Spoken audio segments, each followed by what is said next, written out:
Hello guys, welcome back to a new video. In today's video, I'm going to show you how to contact Shopify support.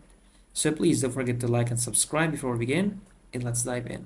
So we need to go and open the browser easily, and then we need to go to our search engine Google. Now search for Shopify, and then go to shopify.com, the official website here.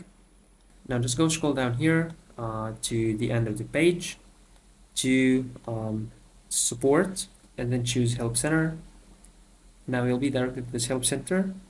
Now once you're directed here, you can this is the virtual help center assistant, so just you need to ask to talk to a human, and then send this one. Wait a few seconds until you got the response from the other side.